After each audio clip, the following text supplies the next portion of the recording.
Eskerrik asko Anitua anderea. Orain, Asia, Europa eta Ozeaniako Euskal Etxeen ordezkaria den Unai Lauzirika zurea da hitza. Eskerrik asko.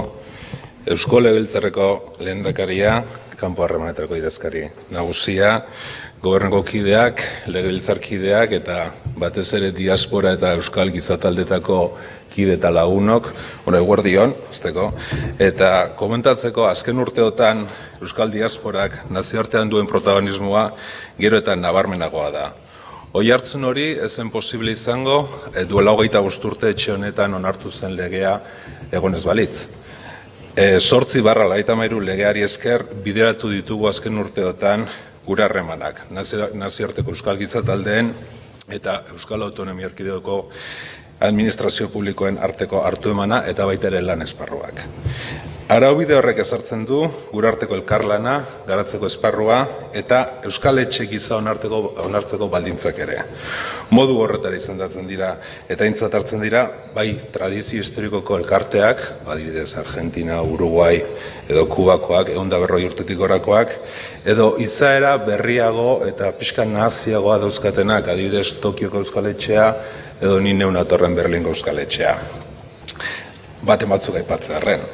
Eta horregatik gaur hemen zuengana zuzentzen naizen niri dagokit hurrengo urte batzuetarako Europa, Asia eta Ozeaniako euskal etxeen ordezkari lana.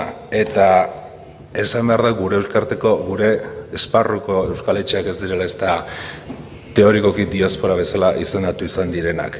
Gurea mugikortasuna da zerbait gehiago esatearren. Emigrazio ekonomikoagoa, modernoagoa eta mugikortasuna. Adibidez, hor sartuko liateke Madrid edo Bartzelona bezalako euskal etxe sendoak, beraien hirietan badaukatenak ondo errotuta finkatuta daudenak, edo aipatutako Londongo, Tokioko edo Berlingoak. Ez direnak ez da euskaldunek beraiek sortuak, baizik eta japoniarrek edo alemaniarrek sortuak. Beraz, lege honek baitan hartzen ditu euskaldunen, ez bakarrik euskaldunen etxeen baizik eta atzerritarrek euskaldunen topaleku eta euskara eta euskal kulturaren leio edo erakusleio sortutako elkarteak. Eta hori bada zerbait. Hori da esan nahi dudana. Legeak bere baitan hartzen du, eta ez bakarrik euskalduntasuna, zen kontzeptu hori ere zabala da eta anitza da. Baina ez da gutxi kanpoan egiten dena. Horregatik gaude gaur hemen, zen legeak 25 urte bete ditu, eta denbora horretan mundu asko aldatu da, eta baita gure artean erlazionatzeko moduak. Hasieran zubigintzen hasi ginen, ondoren diasporizatu, orain zaregintzen gaude, bihar akaso batek izango du zertan gabiltzan. Legea baliagarria da, malgutasun erakutsi du, euskal erakundeek malgutasun erakutsi dute, guk geuk ere, eta badaude aurrera pauso handiak egin dira, eta horren adibiderik eta garbiena da Europako egoera. Lehen ez apenas euskal zentroa zedelekuan gaur egun badagolako euskara eta euskal kultura eta euskalduntasuna erakusteko lekuak.